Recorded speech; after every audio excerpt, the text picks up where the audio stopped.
babashuaib, the correctional officer, born in Accra, Ghana, a Quranic researcher and a critical thinker based on religion, who does online lectures based on the guidance of the Quran on platforms such as Facebook, YouTube and TikTok since 2018. In Finland, and 13 years, QBE, in Classical Arabic and MSA in Quranic Arabic. The author of the Refer to the Quran, which helps every novice to understand the steps towards understanding the Great Quran and the guidance of God in it.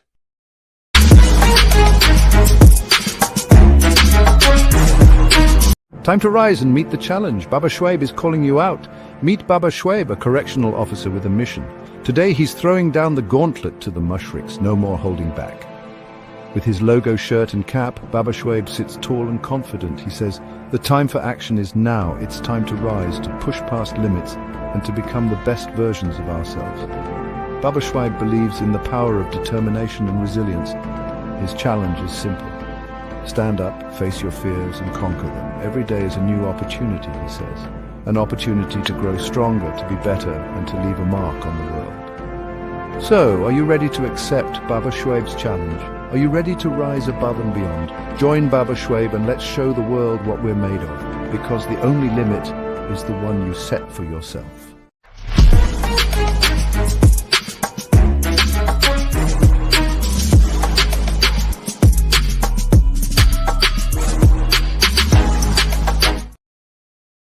To Jannah, right? So, okay. But anyways, let me go with the topic of today. But before I start with the topic of today, I have an interesting guest. I have to play his video.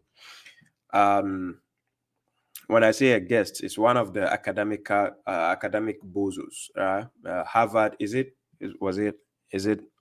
Harvard or is it Oxford? I even forgot this guy. Is it Oxford bozo, right? But anyways, for those who watched the live stream I had with brother Grayson Brook today, right? It was about 2 hours or less than 2 hours live stream. It's on my page and it's on his page, right? So it came, I think it came up at a time whereby I happen to fit it in today, because I know people will be surprised, why am I doing multiple streams today after having a program with Grayson? However, I did not expect that to come in my schedule today. So then I accepted that it should be earlier so that it doesn't tamper with now, because you guys are amazing. I can't risk taking this program away. I have to bring it to the board, right? So having a program with Grayson is very important. But remember, my Wednesday lectures is always more important for me. So even if I cannot do it today, I'll put it the next day, Thursday, right? So that is why I try to do it. So assuming if I was not able to do the lecture today, I will have put it the next day. But, well, God being merciful and gracious gave me the energy. So also anticipate I'll be doing a partnership program with my brother Mohammed from God tomorrow. So the mushriks, if you hate us so much, I'll be there. Don't worry. babashuaib is going to be there, surprisingly, right? Okay. So thank you very much, ladies and gentlemen. Sister Zainab Kaisar, I see you're welcome. So I'm going to play this guy's video. You all know him, but maybe you don't know he's the one I'm talking about. So let me play his video as an introduction. And ladies and gentlemen, let's give a round of applause for the one and only. Questions that are asked about Islam have an assumption, a presupposition, which is liberalistic in nature. Once you identify that and realize there's a power structure connected to that, then you start to liberate yourself from the intellectual apartheid, from the colonization, the intellectual colonization. That's why things like this seem odd. Now, it's very interesting because the Quran actually offers a challenge. Bring a book that is better in guidance than the Quran and I will follow it. In other words, the Quran claims to be the best guidance for mankind based on the perfect knowledge and wisdom of God, which has already been demonstrated through what? what? Through the predictive power of the Prophet Muhammad ﷺ 1,400 years ago. In such a way that diagnoses the modern state of affairs in a way that nothing or no other religion has. So when we talk about prophetic power of prediction and diagnostic of the modern era, this is no joke. We can trust the authority of the text because we've been given the reassurance through things like the signs of the Day of Judgment, the predictions of the Prophet, the small signs of the hour, and so on and so forth. This is the power of the Quranic guidance. This is why the Quran is the final and last book that we should be following.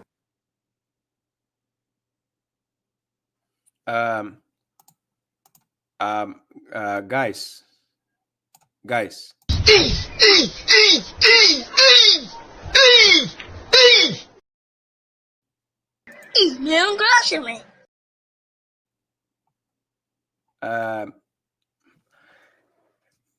did you hear what I just heard? Did you listen to what he just said? Or did you miss it? Did you just hear what Muhammad Hijab just said? Okay, let's go back on the video. Now, you listen carefully. Most of the questions that are asked about Islam have an assumption, a presupposition, which is liberalistic in nature. Did you hear that? So most of the questions are being asked, is based on assumption and so on, liberalistic or being unjust and so on. This is Muhammad Hijab, ladies and gentlemen. Is it the Oxford? Is it the Oxford? The other word, Oxford what? So type it in the comment section. So that is Muhammad Hijab. You heard it. So most of the questions being asked against the Quran, right? So most of the questions are being assumptions, presumptions, or whatever. Okay, let's go. He spoke all the English he paid the tuition fees to go and get. He has spoken all of it, right? So now, on top of all the big English, now listen. To identify that and realize there's a power structure connected to that. And in order to realize that, identify that to know that there is a power structure connected to that, because those questions people are throwing straightforward concerning Islam or anything is based on the assumption, or I would say in a form of liberalistic form of identifying the issues they are throwing at Islam or concerning the Quran, right? So now check. Then you start to liberate yourself from the intellectual apartheid. Okay. Then you start to liberate yourself from the intellectual apartheid. This is interesting. So we are learning some English from Muhammad Hijab at least. Yeah. But we are going to the interesting part. Listen. From the colonization, the intellectual colonization. From the intellectual colonization, right? Intellectual colonization.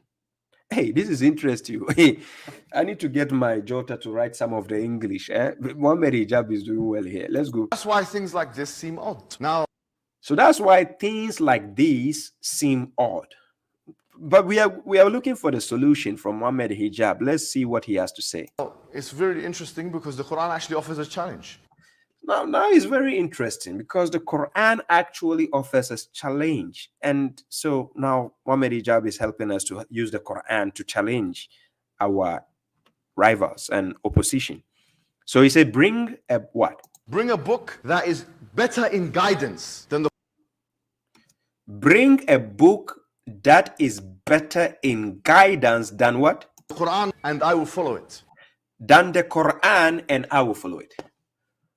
Why do I seem to think that these guys are making our arguments very easy and simple? Akrobetu, where are you? God have mercy upon us.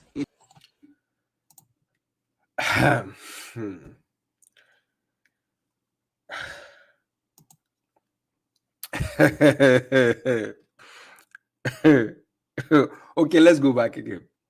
Challenge. Bring a book that is better in guidance than the Quran, and I will follow it. So bring a book that is better than the Quran in guidance, and I, Muhammad Hijab, I will follow it. But the answer is there is no such book. Hey, Muhammad Hijab, are you so?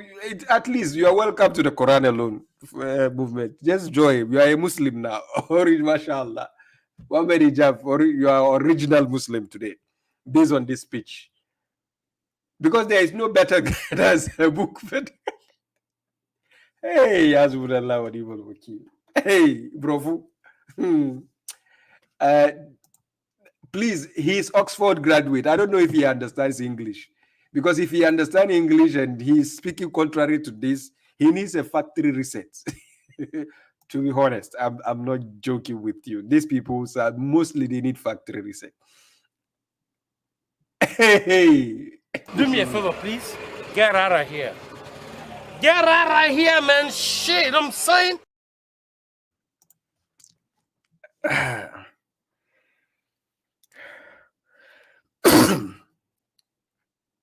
You see the eloquence on how when these people have to face Christians and so on, how the eloquence of how they speak, the grammatical instance of using the big vocabularies and so on, like a poet.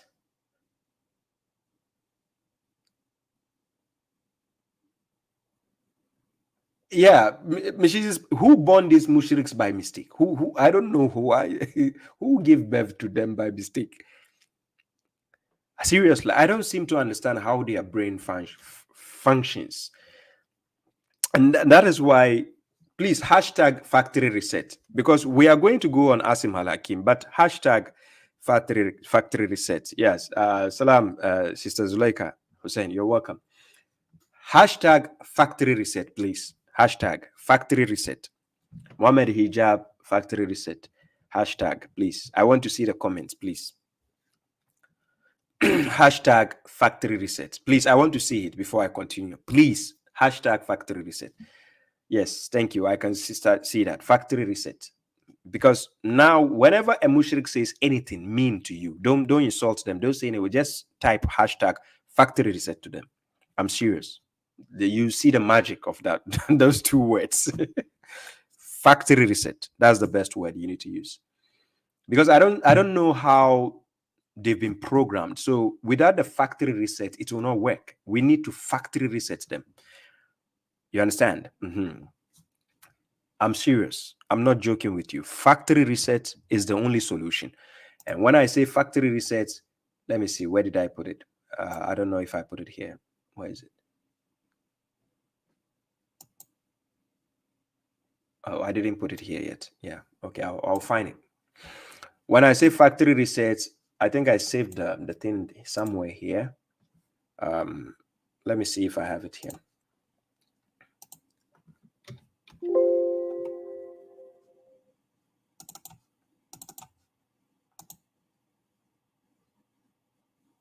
Okay. It's not here yet. Okay, no problem. Anyways, let me continue with the video. Let's continue. Thank you all for putting the hashtag factory reset. Okay. Somebody says with bleach washing. Hey, you are going to damage their brain. Holy joy. Thank you very much for the love. I appreciate that. Love you too. Thank you. So Muhammad Hijab, with the eloquence of all his English, ladies and gentlemen, this is what he said. Really interesting, because the Quran actually offers a challenge. Bring a book that is better in guidance than the Quran, and I will follow it.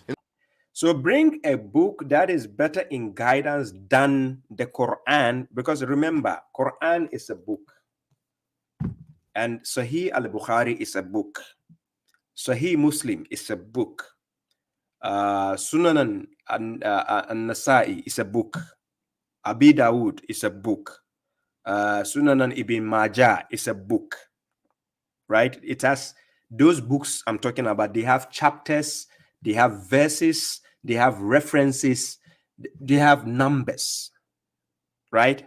Okay. So Muhammad Hijab says, bring a book better in guidance than the Quran. He will follow it. And there's no such book.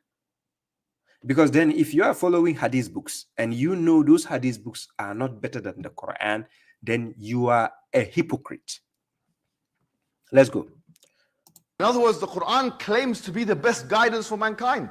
Thank you. In other words, the Quran claims to be the best guidance for mankind. These people are making our argument very easy. Seriously. I promise you, God will, when we factory reset Grayson Brock and he start to re-listen to these comedians, he will get what we are trying to advise him on. Seriously. You just need to open your ears and your brain and discern carefully when you are listening to these mushriks. And that's why I said they need factory resets, because they don't listen to themselves when they speak. And these people even forget there are video recordings recording them. They don't even know why they are being recorded.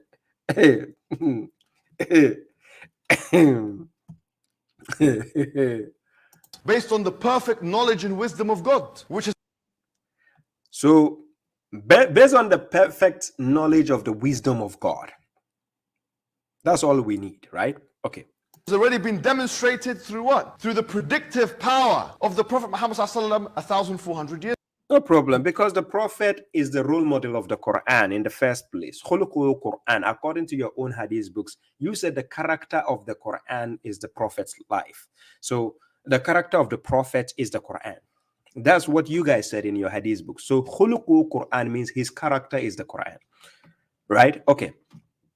Years ago, in such a way that diagnoses the modern state of affairs in a way that... So the Quran actually diagnoses the modern state of affairs that we are facing. It says what? That nothing or no other religion has. So when we... That nothing or no other religion has. Right? So this is beautifully stated. This guy is talking. I love this English, this Oxford guy. We talk about prophetic power of prediction. We talk about prophetic power of prediction, just like the Quran predicts issues concerning Day of Judgment, what is about to happen before the world comes to an end. All is in the Quran. We find Gog and Magog issue. We find the issue of the Dabba coming to speak to the people, which now we can actually testify is the AI. We have the issues of the dam being crumbled to level intact that Zulkarnain has built, that everything will go level intact before the Day of Judgment. We have certain prophecies in the Quran that needs to be fulfilled before the world comes to an end. So we go. And diagnostic of the modern era. This is no joke. We can... So diagnostic of the modern era, which means it gives you solutions of the modern era, right? If you read Quran chapter 103, Surah Al-Asr, it says, "Wal asr innal insana lafi khusr illa allazina amanu wa amilu salihat wa tawasaw bil haqq wa tawasaw bis sabr." So Quran chapter 103 tells you the solution of mankind when we are in error or we are lost, right? Because it says by time the people, the human being is in what? Lost. So what the solution to that is, accept those who bequeath with the truth and those who bequeath with patience. So you have to be able to hand over. Yeah, you understand. So you need to be truthful in order to tell other people to be truthful. You need to be patient in order to tell other people to be patient. Trust the authority of the text because we've been given the reassurance. So we can trust the authority. Listen carefully to the English. We can trust the authority of the text because we have been given the reassurance. Oh, this is beautiful. Hey, Muhammad Hijab. Hey, this video is a gem. It's a gem. It's a gem. Hey. When you go speaking to this Oxford bozo again, he will say, but. Hey. Fear God, there's God. Through things like the signs of the Day of Judgment, the predictions of the Prophet, the small signs of the hour, and so on and so forth. This is the power of the Quranic guidance. So this is the power of the Quranic guidance, not Sahih Bukhari. not some Muwatta or Tabari's book or, you know, Suyuti or so on. No, no, no, no. This is the power of the Quranic guidance. Okay. This is why the Quran is the final and last book that we should be following. This is why the Quran is the final and last book. Does this guy understand English? This is why the Quran is the last and final book.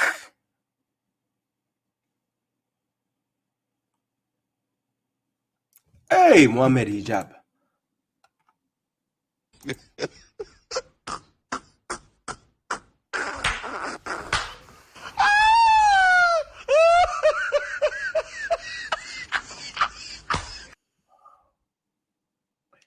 You see, when people listen to this kind of people and they don't really pay attention to what these guys say, you might think they are very, very smart and profound when they are speaking. You think they have the eloquence of convincing intelligent people. It is only when they open their hearts to speak the truth. This is when they speak words like this, because he opened his heart to convince people. So he will, with all diligence, he will speak appropriately. Yes, exactly. So subconsciously they speak the truth, but consciously they lie to the people. That's how they are. All of them. You name them. Muhammad Hijab is not even a scholar. You mention your modern day scholars. You mention them, the Mufti Mengs, the Zakir Naiks, and the Asim Al-Hakim. I'm coming to him. He said he's not a scholar, but he's giving legal counseling. He's giving legal opinion, fatwa on people. We will catch him. Anyways, Muhammad Hijab, we cut you some slack. Today's program is not about you, but let's go to the main bozo. So the main bozo we are going to deal with is, we are going to take Asim Al-Hakim. He is the main bozo we are going to deal with today, right? But dealing with Asim Al-Hakim, the first video of him that I'm playing, I'm going to play a first video from him, which is this video.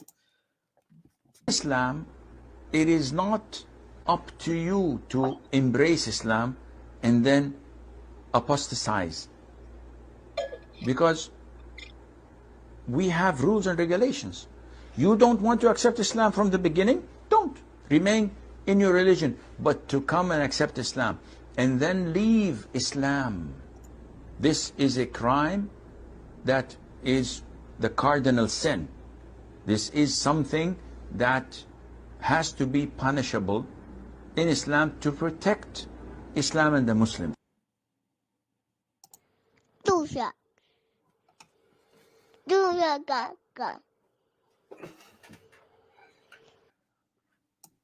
Hey.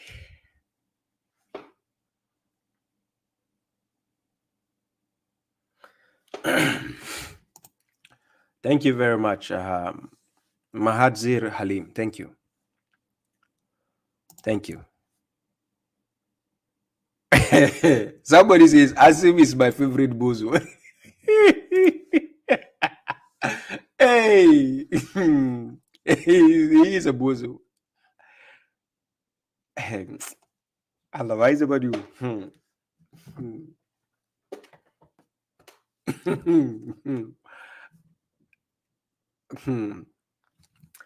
This same guy, this is what he said. I'm going to play a video from this guy. Listen to what he said in this video. Just listen carefully to what he said.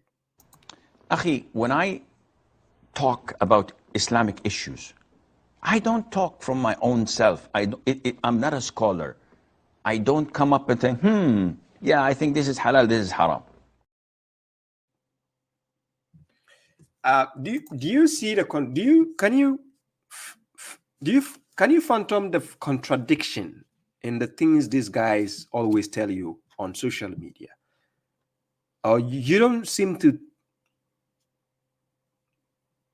observe how they contradict themselves day in, day out.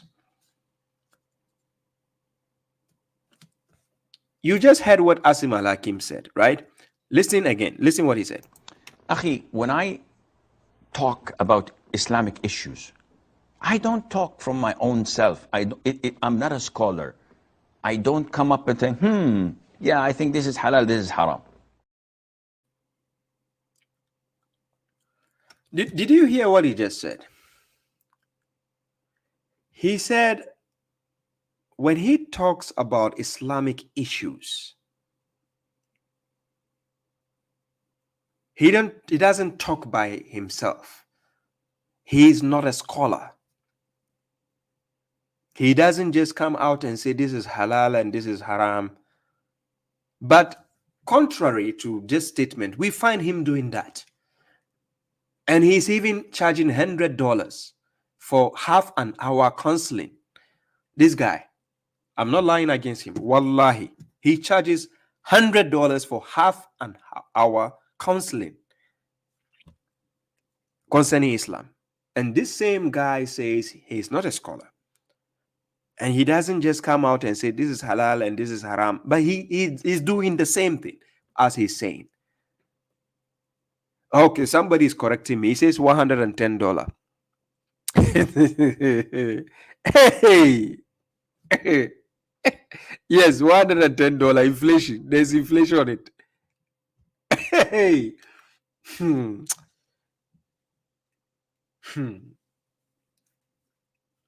So listen. In Islam, it is not up to you to embrace Islam and then apostatize. Did you hear what he just said? It's not up to you to embrace Islam and then you revert, meaning you go away from it. You apostatize, meaning to them, they say murtad. Murtad means yartad. Yartad, like to go away from it. You revert away from it. So murtad, these people gave us the name murtad, like means even though we are claiming to be Muslims, these people say, no, you are not a Muslim. He says you are a kafir. That's how this guy, especially this guy, he calls the Quran, those who follow the Quran for guidance, he calls us kafirs.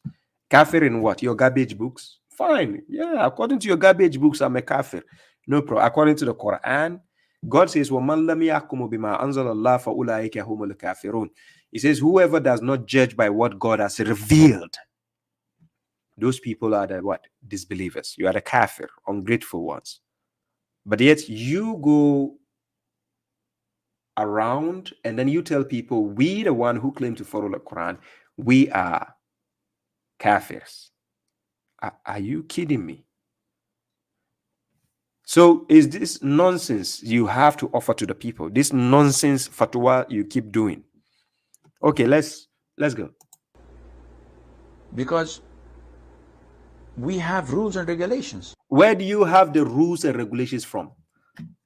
Where does it come from?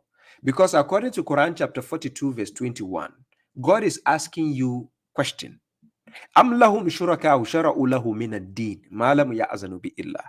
Do they have idols who legislate for them of a religion to which God has not authorized? Because those legislations you are taking are not from God. If you have rules and regulations, who are they coming from?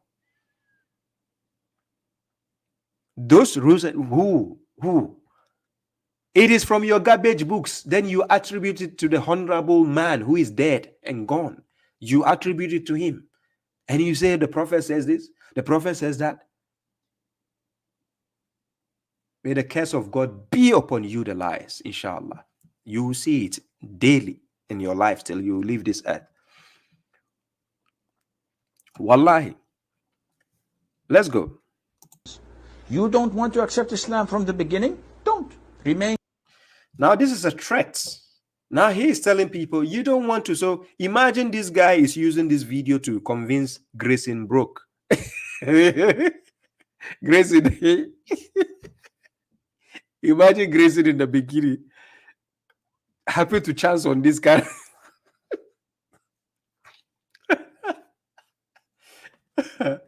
I could imagine Grayson's face when I told him I speak about 10 to 11 languages. Grayson did this. He was wearing glasses, but he opened his eyes wide to look at me. So now, imagine this guy, first of all, encountering Grayson. First of all. Then he's offering this. He's going to offer this to Gracie. You listen to this video. He says, you don't want to accept Islam from the beginning? Don't. Remain in your religion. Remain. So you are a Christian, remain there. Listen why he said you should remain. Listen. Now let's go. In your religion, but to come and accept Islam and then leave. But to come and accept Islam and then leave. Listen. Islam. This is a crime. This is a crime. To come and accept Islam and then leave. To come and enroll in the gym center and then leave. To come and enroll in a school academically and then leave. They say it's a crime. Hey, is it by force? Hey, oh my God.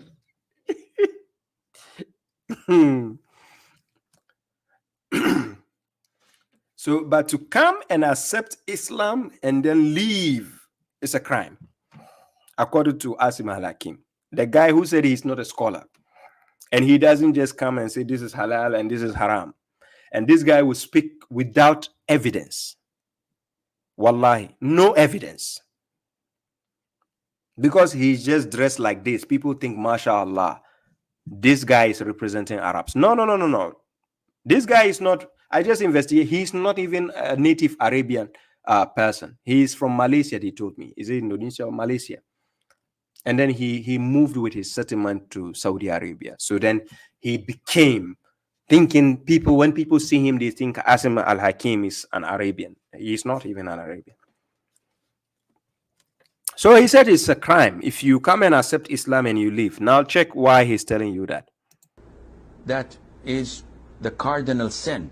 He's telling you it is a cardinal sin. And no reference, still no reference. Let's go forward. This is something that has to be punishable. This is something that has to be. He didn't say it is. I don't know how they speak English. Their English is kaput even. It has to be, not it is punishable. It has to be. So they have to negotiate. It has to be punishable in Islam to protect Islam and the Muslims. And what the punishment is? In Islam, to protect Islam and the Muslims. And if you ask him what is the punishment is they claim you are murtad, apostate, so they have to kill you. I'm not joking, wallahi. Look, I'm going to show you so that you know babashuaib is not putting any lies on somebody, right? Okay.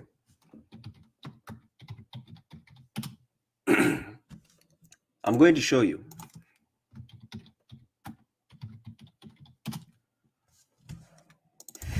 So I will take you to this hadith.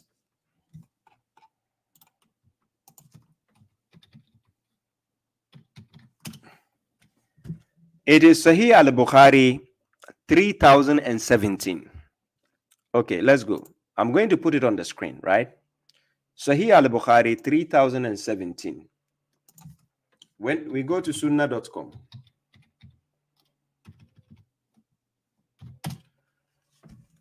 then we go to Sahih al-Bukhari, then we go to 3017. I'll put it on the screen. You see it for yourself, right? Then if you're willing to join the Sunnis and the Shias and so on, you are free to go. It will mess you up. You see, they will force you to enter their religion. Then they will mess you up. You be joking. The Jake Brancatella has joined them already. He agrees with this view. The Daniel Hakikachu or Pikachu, they have already joined. They also agree, right?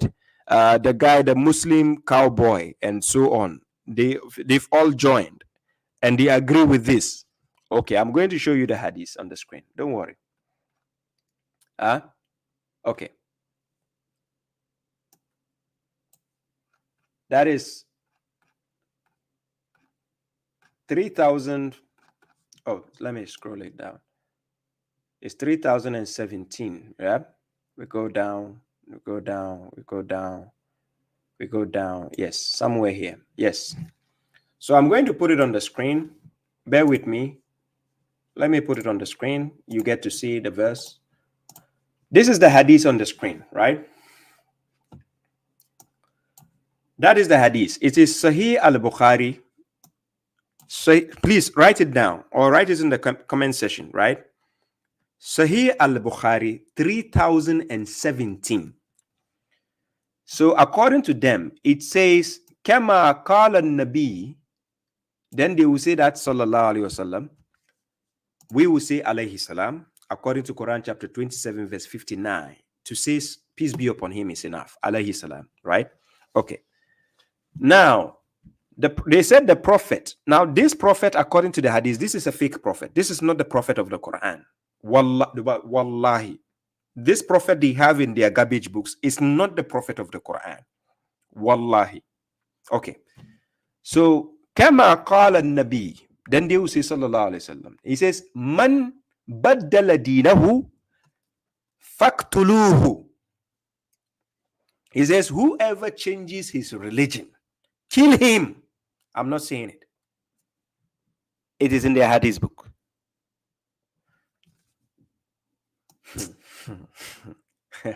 You don't know the people you are dealing with, eh? It says, if somebody discards, or the word baddal means to change, to substitute. Because if you leave a religion, you are going to another religion, another faith. Usually, this is what happens. When you leave this religion, you normally go to another religion. So I want to ask the mushriks, if I meet them and I want to ask them, if you are a Sunni and you leave Sunni, you go to Shia, what happens? Okay, what if you leave Shia, you go to Tijaniya? Because the hadith only said, whoever changes the religion, kill him. It doesn't specify and say, okay, if you change to this, and guess what? They will still have scholars who are trying to explain the hadith. They claim this hadith explaining the Quran, and yet we don't find the verse where God is saying, when somebody leaves Islam, kill them. We don't find a verse. I'll take you to the Quran, you see. So, Sahih al-Bukhari, 3017, it is saying that man baddala dinahu. Oh, sorry, let me put the thing bigger. It says here, Kama qala nabi, man baddala dinahu faqtuluhu. Kill him. Whoever changes his religion, kill him. So this is where Asim Al-Hakims, they get the foolishness from. And these are the things they are trying to enforce on you, to enslave you. It's a mind control thing. It's a mental slavery to instill fear in their subjects. So when correctional officer wants to liberate you from mental slavery, you think I'm the enemy? He says, whoever changes his religion, kill him. I'm not saying it. This is Sahih. Their scholars made it Sahih, authentic. Sahih al-Bukhari, 3007. Please write it down. Give it to any of your sheikh, your imams. Wallahi, if that imam is going to lie, tell him, Imam, if you say him, I will record you. I will record you and show it to the people. The hadith says you should kill whoever changes. Is it true? Please do that, especially those based in the Western countries. Please do me a favor. I wish this topic will have arisen when I was doing a program with Grayson. I will have shown him this hadith. If you have any mosque next to you, around your zone, especially those based in the Western world, please take this reference, take this hadith, give it to the imam, and ask him a question. Make sure you have it on video. Wallahi, be careful, because whenever these people dominate your countries, these are the things they are bringing to your land. I'm not joking. You take it as a joke. You see how these bozos are dominating countries like UK? You give them the platform. You don't know. Well, let's go. Let's continue. To be continued. Eh? So Asim Al-Hakim said what? Islam, it is not up to you to embrace Islam and then apostatize, because we have rules and regulations. You don't want to accept Islam from the beginning? Don't. Remain in your religion. But to come and accept Islam and then leave Islam, this is a crime that is the cardinal sin. The cardinal sin means they have to kill you. They call you a murtad. A murtad means apostate. So according to this bozo, they have to kill you. You don't find this rubbish in the Quran. I will show you what God says. Let's go to the Quran. Let me show you what God says.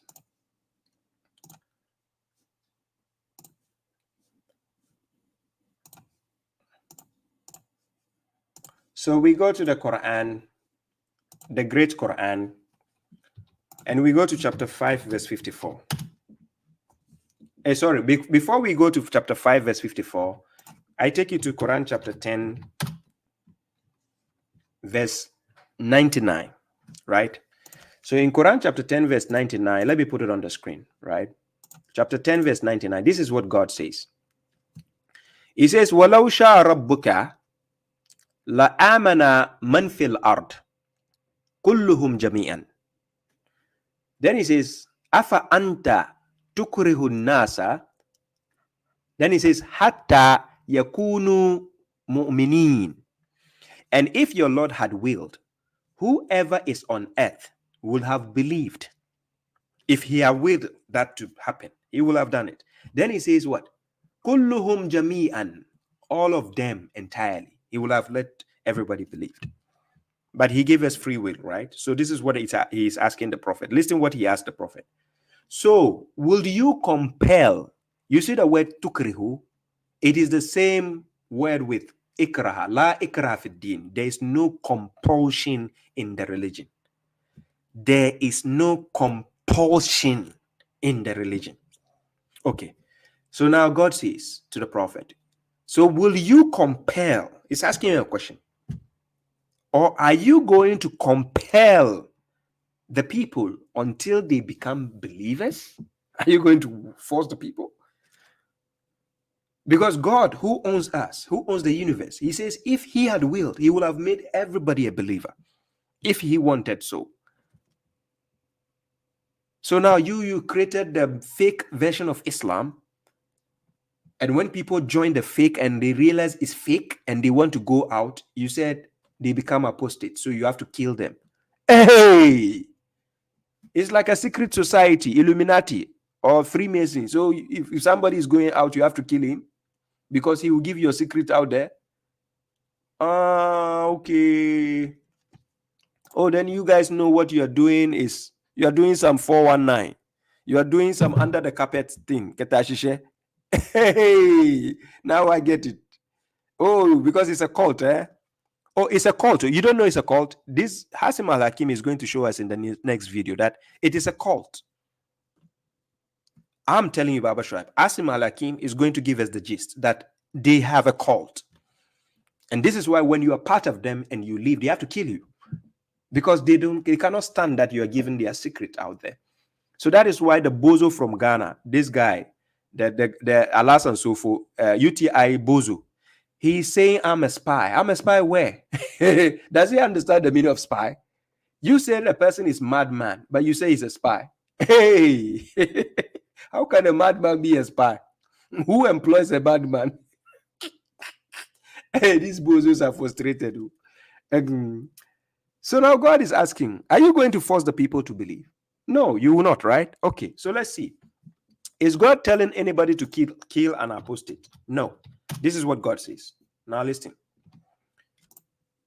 It's just like a football team. Remember, when a football player goes out, a football player replaces him. It's not like that player who goes out is going to be killed. No, you go out, somebody else will take your step, replace you in the religion. It's a faith.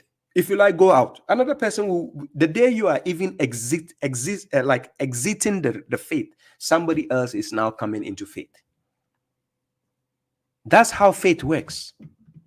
It's a balance. Some people can lose faith. Even by claiming they are believers, they can lose their faith later on. If they want to go, it's their choice. Okay, you lost faith, that's all. But somebody says, Jai, it says unalive, not killing. Okay. Chapter 5, verse 54. It says, "Oh, you who believe, whoever among you should revert." You see the word yartadda. This is where they got the word murtad. So the murtad is the person who has now left the religion. He's called the murtad. Just like we say Muslim, somebody who has done the submission, Aslim, then he is what? A Muslim. So like that. So whoever should revert from his religion, then it says, then God will bring forth a people whom he will love, and they will love him. They will what? Humble to the believers, mighty against the disbelievers. They will strive in the way of God and will not fear the blame of a critic. Just like babashuaib, I don't fear any blame of a critic. I don't give a hoot about your criticisms. That is the favor of God. He gives it to whomever he wills, for God is encompassing and omniscient. Do you get my point? So this is God speaking here. Where in this verse does he say, whoever should revert from his religion, God says, kill him? Where? I dare any mushrik watching me. Come and prove to me. Where God says, kill him. Is it by force? So do you think this same God will tell you, La ikra fi din, Quran chapter 2, verse 256? This is what God says. Check. Hey, my brother, Harun Makri. I see you, brother Makri. Long time. We have to get in touch. It's been a while, bro. Okay, so Quran chapter 2, verse 256.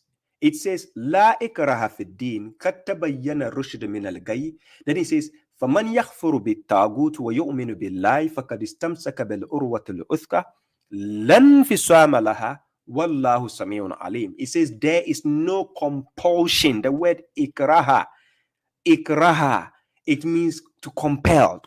No compulsion in the deen. No. You don't force people. Like when I was growing up in my country, people can actually fight you in the month of Ramadan because you didn't fast. Hey, hey, am I fasting for you? Hey, Allah. Hey, these mushriks, they've worried people. Hey, somebody and his stomach, somebody between he and his God, he says, okay, I don't want to fast today.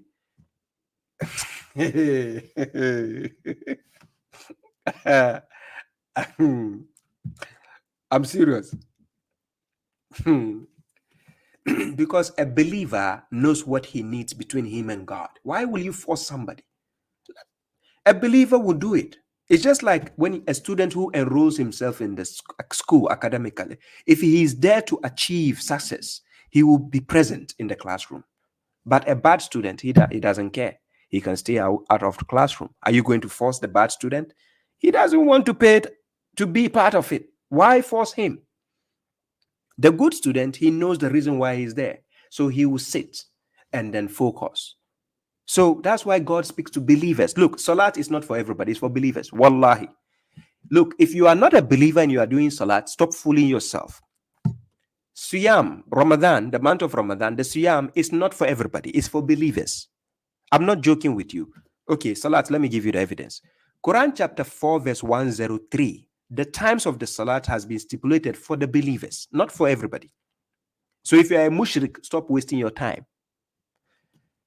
Ramadan, the Siyam, Quran chapter 2, verse 183. It has been decreed for the believers. If you are not a believer, stop wasting your time. Hajj is for everybody, for mankind. People can go. It's just a pilgrimage. Go and visit. Yeah, that is for everybody. Yes, Hajj. Islam is for everybody. Submission. You submit to God. For everybody. You can decide to submit. If you don't want, that's up to you.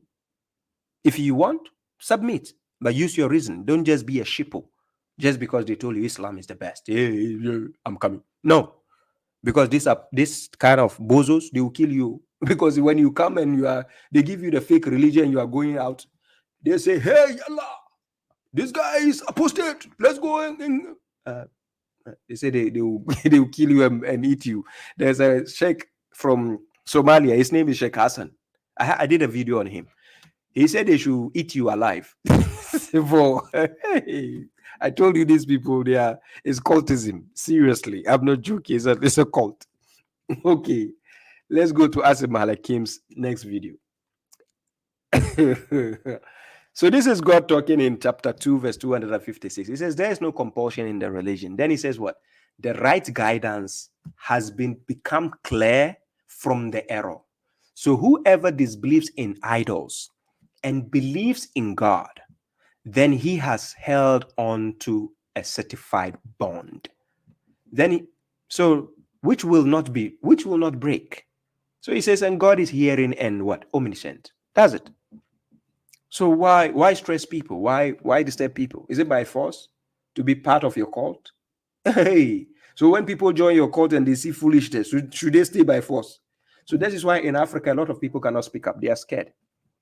And in countries like the Middle East, people cannot speak up. They are scared. And that is why these people are scared that the Western ideology, the Westerners are now waking up on Islam and now investigating. You understand? So this is why the bozos, they hate people like babashuaib, because I'm waking people up. You saw what happened between me and Grayson.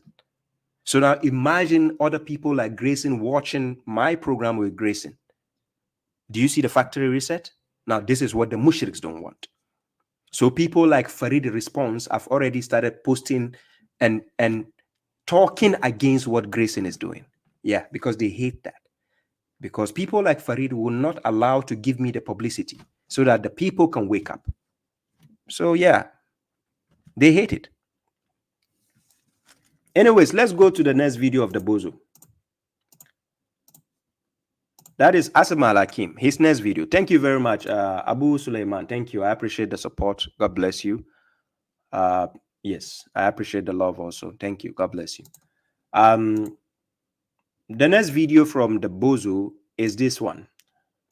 This video is actually interesting. Please embrace yourself. Get your popcorns ready. This one I'm going to play from Asim Al-Hakim is a gem. So now listen.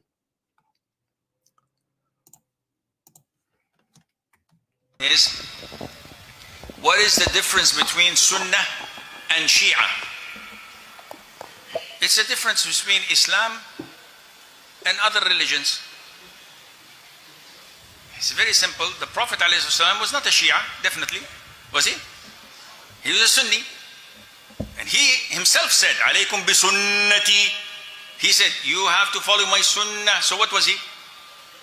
He was a Sunni. And the vast majority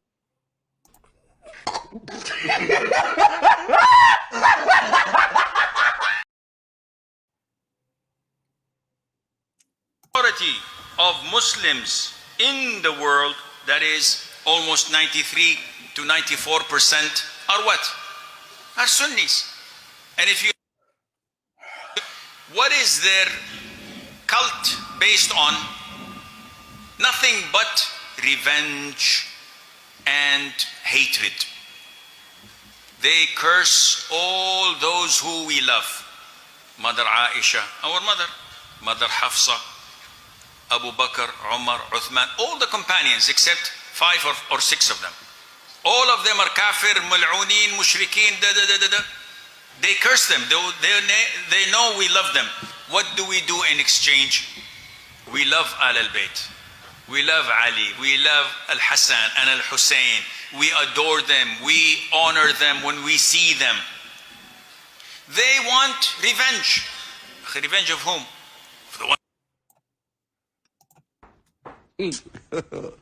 God have mercy upon us.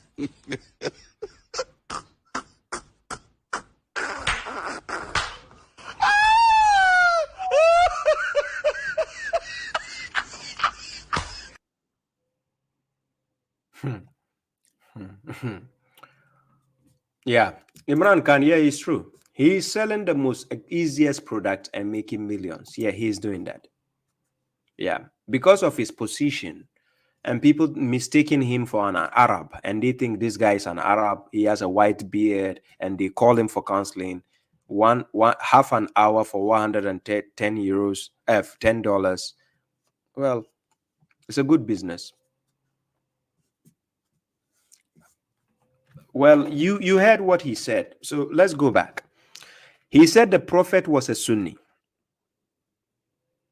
Now, I'm not saying it. He said the Prophet was a Sunni. Yeah, you heard it, right? And this guy, you pay attention from today. When he speaks, he doesn't give references. He doesn't have evidence from. He just says things without evidence. He doesn't. You mark it on the wall. Start watching his videos.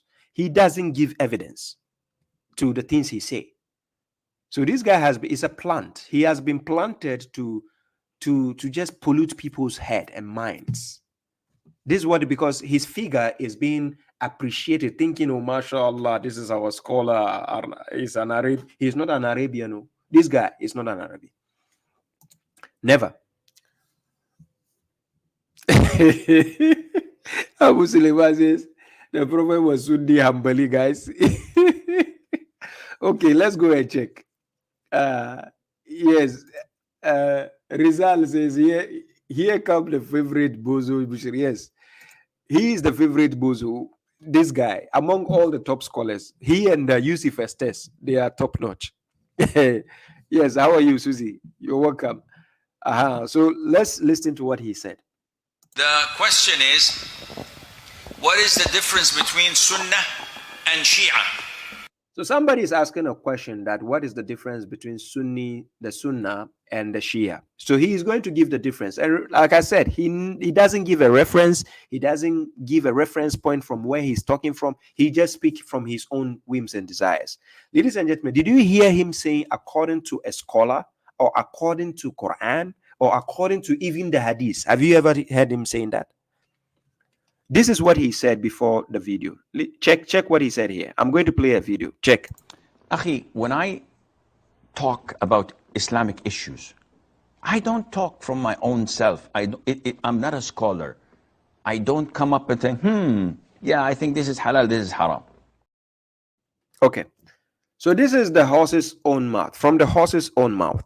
He says he's not a scholar. He doesn't just come and say, this is haram, this is halal. So he says he's not a scholar. But what exactly is he doing going to countries and even taking counseling, giving people counseling, half an hour for $110? What exactly is this person doing? This legal opinion he's giving right now, because people think he's a scholar. So they ask him the question, did you see him giving any reference? The answer is no. So let's go back. Listen to the question. The question is, what is the difference between Sunnah and Shia? So now the question has been asked because they think he's a scholar. But this guy made a video. He said he's not a scholar. So why even give him that priority or the mantle of being in that position to answer questions about Islam? Why? But because most of the people are bozos also. Yeah. It's a difference between Islam and other religions. It's very simple. The Prophet ﷺ was not a Shia, definitely. You see how he started answering the question? It's quite easy. The Prophet is not a Shia. Okay, what was he? Was he? He was a Sunni. And he himself said, alaykum bi sunnati. He said he's a Sunni.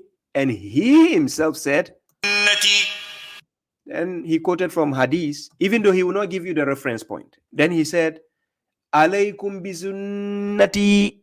Upon you is my sunnah. He said, you have to follow my sunnah. So what? He said, you have to follow my sunnah. So it's not about God. Yeah, these bozos, eh? Hey. Oh. These guys, if correctional officer live on F for 100 years, you are screwed. Oh. You messed up. Seriously. I'll mess you up. What was he? He was a Sunni. So he says the prophet is a Sunni. So let's go and ask the prophet. Quran chapter 27 verse 91. Prophet Muhammad, what were you instructed to be according to God? We are coming to ask you because there's a bozo out there telling people that you are a Sunni. So now listen to what Prophet Muhammad said. He said, "Wa umirtu an akuna min al-muslimin." He says, and I have been commanded to be of the what? Submitters. This is what Prophet Muhammad said. Hey, Allah mushrikanga. Hey. Prophet Muhammad said in Quran chapter 27 verse 91, he says, I have been commanded to be of the Muslims, of the submitters. He didn't say I've been commanded to be of the Sunnis or Shia. Hey, these people are lying against the prophet with confidence. I don't understand them. They lie with confidence because they know people will not verify, because people believe them blindly. So this is the prophet speaking, Muhammad. That's what he said in Quran chapter 27 verse 91. And I have been commanded to be of the Muslims. He wasn't commanded to be Shia. So look, when Prophet Muhammad even came to the people as a messenger, Quran chapter 3 verse 20, listen what he said. He said this. God is telling the prophet, listen what God told the prophet. He said, so if they argue with you, that is a second person pronoun, hajuka, then he says what? Then say, I have submitted my aim, my focus, my attention, my face. I have submitted my aim to God. And so have those who follow me. And say to those who were given the book and the what? On land, ummiyuna, he says what? Have you submitted? Have you become Muslims? He didn't say, have you followed my sunnah? He says, have you submitted? And if they have what? Submitted, then they are indeed guided. But if they turn away, then only the notification, balag, is upon you, Muhammad, and God is cognizant of the servants. Do you see the simplicity here? Muslim, just submit to God and be a Muslim. This is what he invited people to become. He himself said he is of the Muslims. So why will he say, come and follow my sunnah, sunnati, to be a mushrik? What?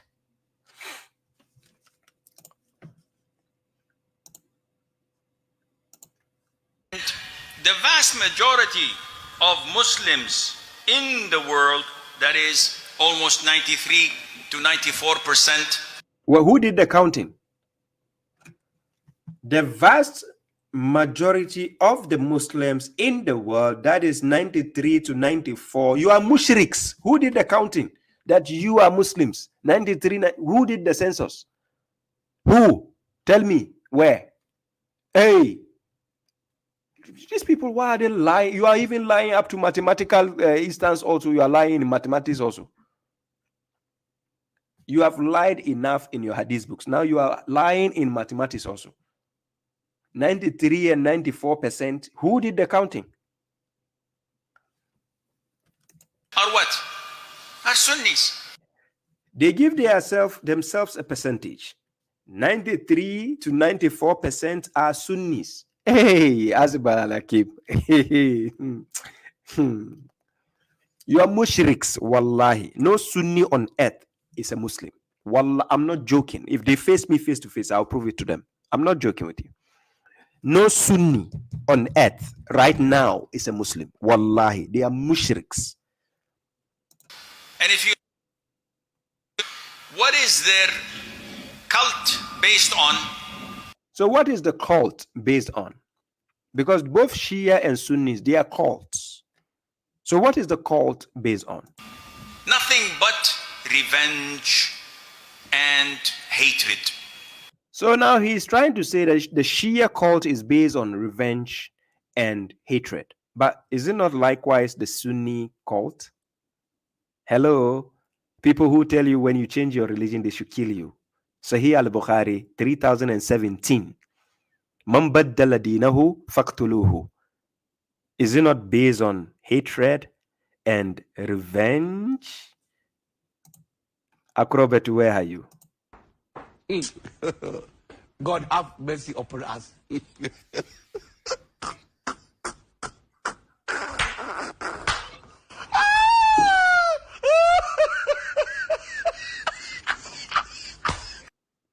Let's go forward. They curse all those who we love.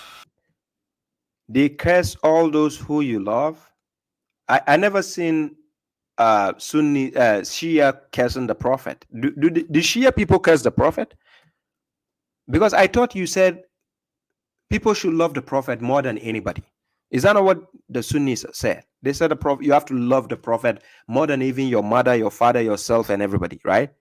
So you said the Shia people are cursing all those who. So when did the love become a portion you have to share with with all those whom you love? Who are those? Mother Aisha, our mother. Wait, stop, Thawring.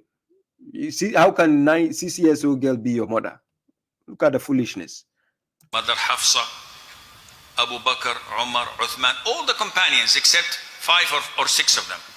All of them are kafir, mal'oonin, mushrikeen, They curse them. They know we love them. What do we do in exchange? We love al-Bayt. Hey, Allah, Sunnis. We love Ali, we love Al-Hassan and Al-Hussein. We adore them, we honor them when we see them. They're asking you what is the difference between Sunni and Shia. You could have said they are both mushriks, but you went to the extent to go and do some waffling, They want revenge. Revenge of whom? They want Sunnis. You want revenge also. That's what Sunnism is based on, revenge.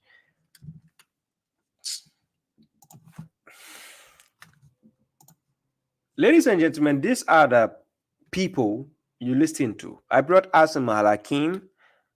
These things he was saying actually was yes, Sunnis in Europe, they are kaput in their head, to be honest. You see, this is why babashuaib is telling you that those people need factory resets. When you have a Sunni relative, whether it's your husband, your wife, your mother, your father, please put them on factory resets. And I'm not saying you should do that physically. You put them, ask them critical questions, use their own books, tell them, go and give it to your scholar. Tell them to explain this verse. And they should show that hadith where it says, kill anybody who changes their religion. Tell them, ask them, which verse of the Quran does it explain? Which verse in the Quran does that verse which says, kill anybody who changes his religion? Today, they go to the extent to tell you whoever commits fornication or adultery, they say stone them to death. They should also show you which verse does the stoning to death explains. Wallahi, these people need a factory reset. It's not a joke. Stop seeing that when I put their videos, I play acrobat too, and so you might think I'm taking it as a joke. It's not a joke. I'm only playing these portions of this kind of, laughing thing because you have actually woken up. You are woke. You have seen the Lulu they've been doing to people. Right? So one thing I understand about life is when you remember that you are safe, just keep laughing. You're safe. According to Quran chapter 5, chapter 5, verse 105. This is what God is saying concerning when you are guided. I'm putting the verse on the screen. If you are guided, when you are guided, this is what God says. He says, "Oh, you who believe, your souls are upon you." Your souls are upon you. Your own souls is based on you and is upon you. Then God says, whoever is misguided cannot harm you when you have been guided. Remember that. to God is your return altogether, then he will inform you of what you have done. So if you believe, remember that your soul is based on you, and if you are guided, those who are astray can never harm you because you are guided. There's nothing they can say to harm you unless they insult you. That's all they can do. Then they say you are crazy. That's all they do. Yes. The Sunni scholars, they are making money in Europe. Yes, especially when they are asking for the charity and then this thing. They get big money. I'm not joking. The Sunnis especially, they are making big money, especially when they come for the European tour, the Mufti Mengs, the Zakir Naiks, the Asim Hakims, and so on. Now, guys, please, you need to wake up. These guys are fooling you for years. Wallahi, if you don't wake up, it will be too late for you to even change your mind again. Yes, I'm telling you exactly what these people are trying to infiltrate other people around you with. And that is why they keep telling their people that they shouldn't listen to us, that we are kafirs, we are the enemies of God, we are the enemies of the Prophet, because that's what they tell the people. So that people will not even give us the listening ear to wake up. Wallahi, because babashuaib, I'll factory reset you. Unless you don't want to listen, ask Midi. Where's Midi? Is Midi on TikTok? Midi, are you here? You will get the factory reset, inshallah. Ladies and gentlemen, this is where babashuaib will bring the topic to an end. I've done 1 hour 30 minutes. I'll be jumping to TikTok. Okay, let me give a chance. Some questions were asked. Let me answer those questions before I go. Right? People ask me questions. Let me see. This person says, brother, can you explain the verse that say that the messenger needs to explain the Quran? So is this a point for hadith? There's nowhere in the Quran where God says the messengers to explain the Quran. That verse doesn't exist. It is a verse they are misquoting, which is in Quran chapter 16, verse 44. وَأَنزَلْنَا إِلَيْكَ الذِّكْرَ لِتُبَيِّنَ لِلنَّاسِ مَا نُزِّلَ إِلَيْهِمْ وَلَعَلَّهُمْ يَتَفَكَّرُونَ. That verse has nothing to do with the explaining the Quran. It never says وَأَنزَلْنَا إِلَيْكَ الْقُرْآنَ. Never. It only says وَأَنزَلْنَا إِلَيْكَ الذِّكْرَ لِتُبَيِّنَ لِلنَّاسِ. It says zikra. He's going to what? Manifest it, to make it known to the people, because he's the first to receive the book. So you have to make it known to the people. If you want to understand, it is about making it known to the people. Read Quran chapter 3, verse 187. The people of the book, the children of Israel, were asked to do the same thing, to make the book known to the people. So it is not about explaining the Quran, which means God never explained his book. Quran chapter 75, verse 16 to 19. Go and read. God says, summa inna alayna bayanahu. So God is the one to explain. Then Sahad Tool says, can you explain hadith, prophet sitting right side of the throne of God? Can I explain hadith? I'm not here to explain hadith. If I should explain hadith, let the hadith explain the hadith for you. So that's not what I'm here to do. So please don't ask me those kind of questions. Ask me questions that people can benefit from the Quran, please. Ziad Mahmoud says, how did you start your journey of true Islam? What opened your eyes? As for me, it was going through all of other sects first before coming to the truth. Well, you have gone through the hard way, because you have gone through darkness before coming to the light.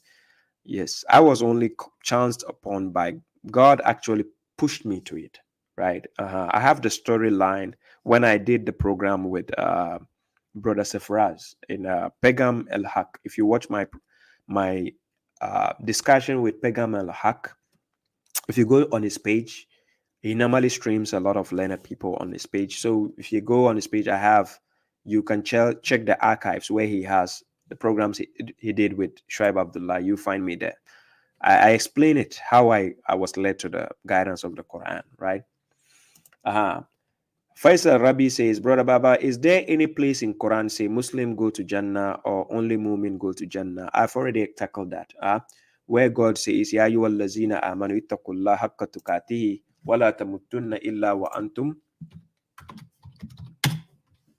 Muslimun. Is it Muslimun? Yes. That is Quran chapter 3, verse 102. O you who believe, reference God as he deserves to be referenced, and do not die except while you are Muslims, submitters, right?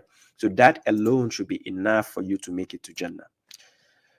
Then I have new subscribers. Okay, thank you very much for joining YouTube. Yes, thank you for the support. Yes. So these are some of the questions that I missed whilst I was doing the program. Somebody says, "Can you explain Zulkarnain?" I have a video on it. Yes, I did it out of my streams. If you have my phone number, kindly inbox me. Send me a WhatsApp message. That's my WhatsApp number. Kindly send me a WhatsApp. I'll give you the video reference. I've already spoken about Zulkarnain. That is if you want to understand who he is, start reading from chapter 18 verse 65, when Moses went to meet the servant of God. Read it continuously up to verse 100. You understand who he is, right?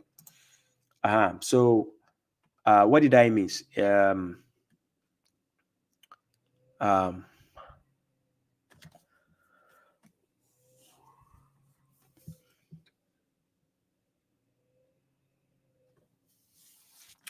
Somebody is saying, "What do you think of Sam Geran's work, Baba?" Well, I can't just sit here and talk about Sam Geran's work in general. If you have something specific to ask me about Sam Geran's, I can talk about, but I'm not here to judge, for instance, somebody will say, "What do you think about Hamza Malik? What do you think about Al-Moses?" No, I'm not here to talk about that, right?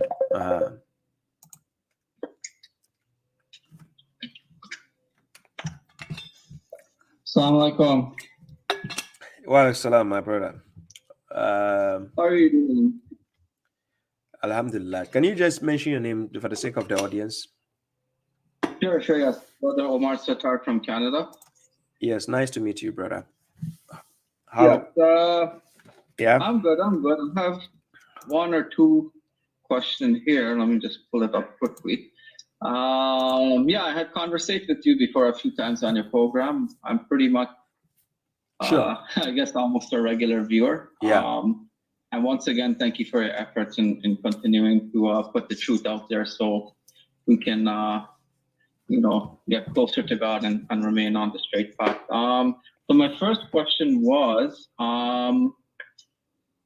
in some Qurans, the chapters, they denote whether the chapter is Medinian or Mecca. Where or how do they do that? Can you shed some information on that or light on that? Yeah, thank you.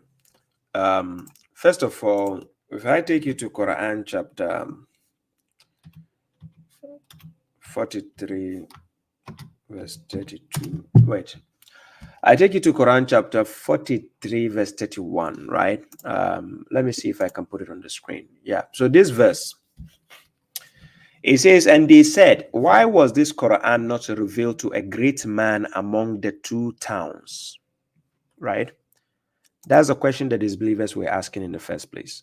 So they were saying, why was the Quran not revealed to a great man among the two towns? And when we talk about the two towns throughout the Quran, we are talking about Mecca and then Medina. Medina is what formerly they call Yathrib. Right. So within these two towns or big cities, they are wondering why wasn't the Quran revealed to somebody who is a great man, somebody who they know as a great man, because Muhammad, peace be upon him, was just an ordinary man among them. Right. And God chose him. So in order to people to realize who he is as an ordinary man, if I take you to Quran chapter 10, verse 16, this is what he said. He says, "Say, if God had willed, I would not have recited it to you, nor would I inform you of it, for I have lingered among you a lifetime before it. Will you then not reason?" He is telling his people, right? So where did the concept of Medina and Mecca started saying this chapter came from here, that chapter came from here, it's an external source. It's not from the Quran. These are issues which actually was emanated by the scholars, and it's not an issue which God actually discussed, because I don't see the relevance of knowing if this chapter is from Medina or this chapter is from Mecca. The point is, where is the relevance of that information? Yeah. So the reason I asked you that one is because I've seen in some Qurans, chapter 2, for example, they attribute it to Medina revelation. But then I asked that, like, for example, from 142 to 150, I was having a conversation, and those who believe that from the hadith explanation that is the change of direction from where they change the direction from praying to Jerusalem to praying to the Kaaba, then I would like to ask that question: that how, if they were in Medina, they claim that the Medinian revelation, how did they know where Masjid al-Haram is to turn to it if that's in Mecca? You know what I mean? So that's why I was trying to reconcile that. How do they know what chapters are Medina? How did they know what chapters are Mecca? Yeah, I got to your point. Actually, it is something that the scholars concocted to just confuse the narrative. Like, it's just, if you pay attention to those kind of things, they are the same people telling you the Quran was revealed 23 years, and yet we don't find it in the covers of the Quran, in the pages where it says. So these narratives are always there to confuse you. Don't pay attention to those things. They confuse you. Right. You get my point. Then the last one I had was in chapter 2. I forgot what the verse number is. There's one verse, I think it's towards the end, that talks about the middle prayer. And I think you used the word excellence to describe kind of the how should I say, like the degree of the prayer that you put forth. And I see some other translations also use that word excellent there. I never used excellent. Oh, okay, my bad. I thought it was your translation. It might be a different translation. Yeah, you were reading a different translation, so I put it on the screen. I didn't use the word excellent.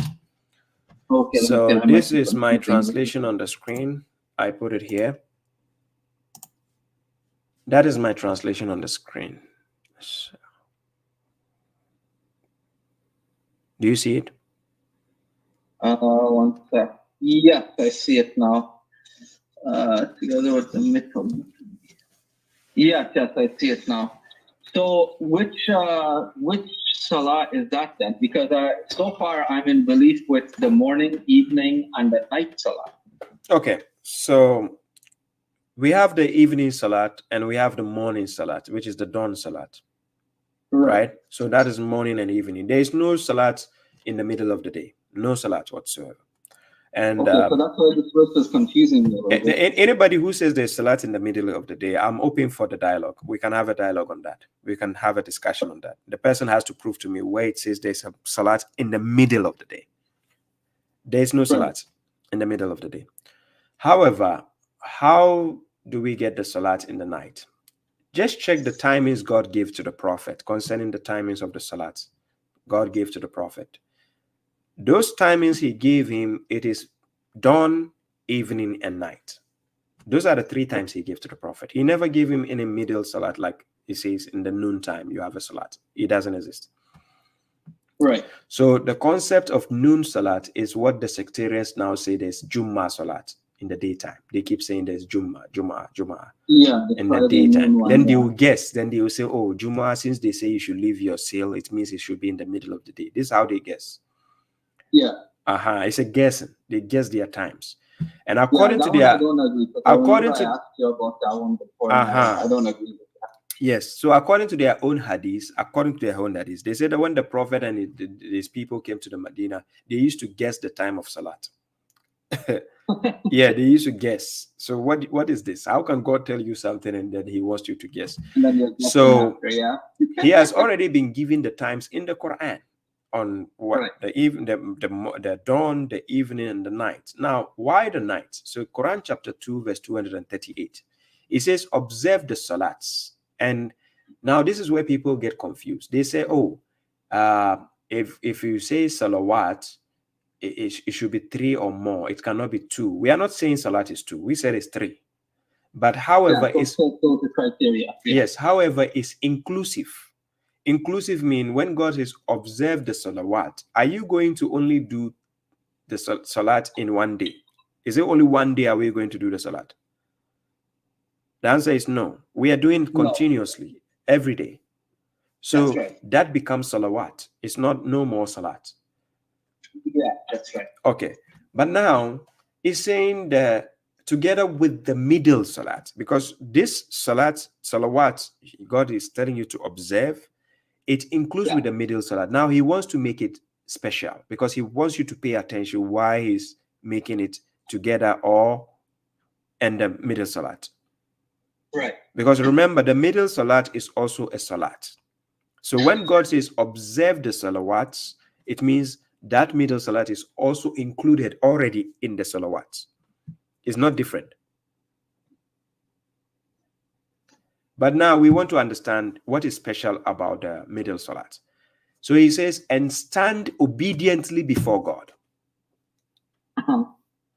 So why do you think God used the notion here? Stand obediently before God. Because that's like in the night, the middle of the night, when you're likely to be tired or want to Yes. sleep. So now let's see the answer. Quran chapter 73. Quran chapter 17, verse 79. First of all, we are going to check within the salat he is giving to the prophet. What did he say? Like, what was he giving to the prophet? Chapter 17, verse 79.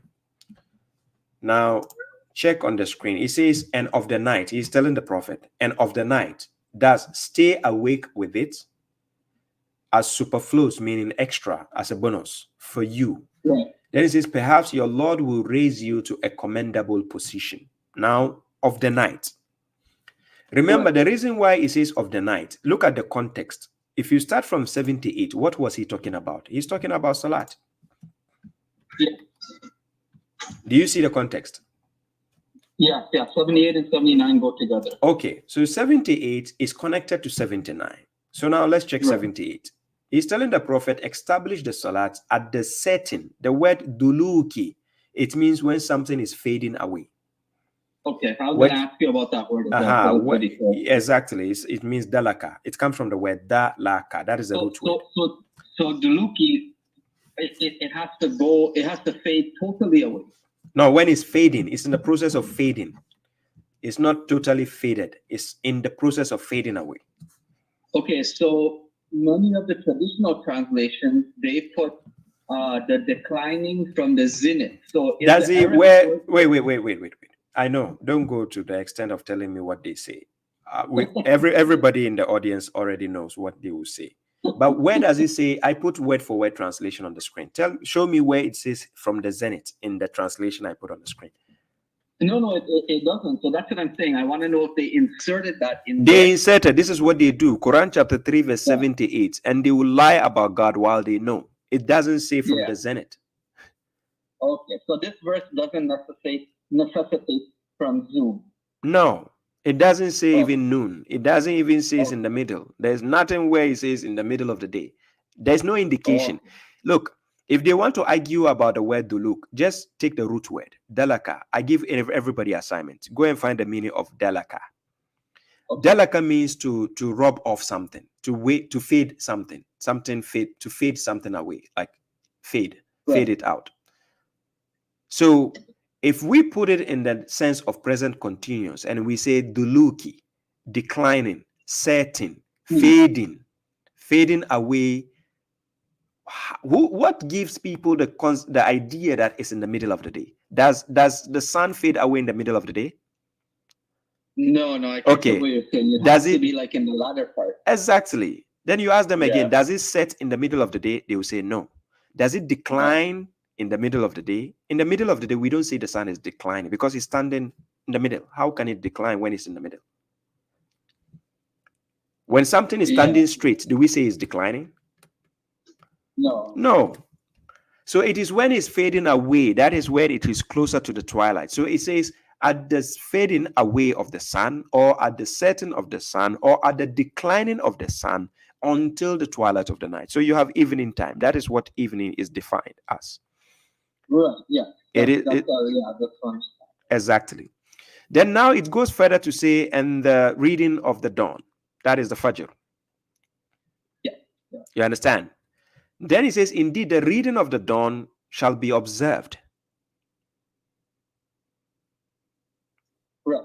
Okay, so now you have two salats mentioned to the Prophet, because you have the evening salat and then you have the dawn salat. Okay, so now when we continue to 79, then he says, and of the night. So remember, it's a context. It continues. God is explaining something.